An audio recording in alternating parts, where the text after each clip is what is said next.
Au cours de la promotion de son autobiographie intitulée « Meilleur album », David Hallyday a récemment revisité ses souvenirs passés.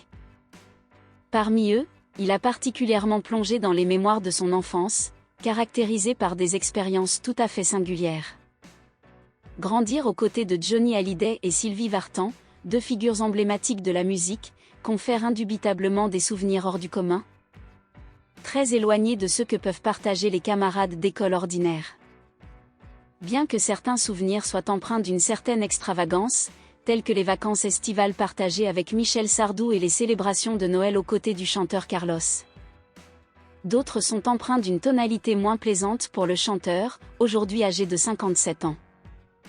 Dans un portrait qui lui est consacré par nos confrères du Monde, David Hallyday n'a pas dissimulé le fait qu'il se remémore également les épiques engueulades parentales, survenues avant le divorce de Johnny Hallyday et Sylvie Vartan en 1980, alors qu'il avait seulement 13 ans.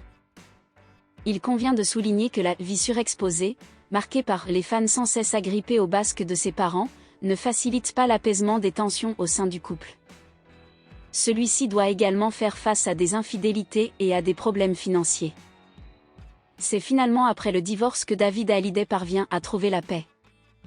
Il s'envole aux États-Unis avec sa mère, s'éloignant ainsi de la lumière médiatique et de la dinguerie de son enfance.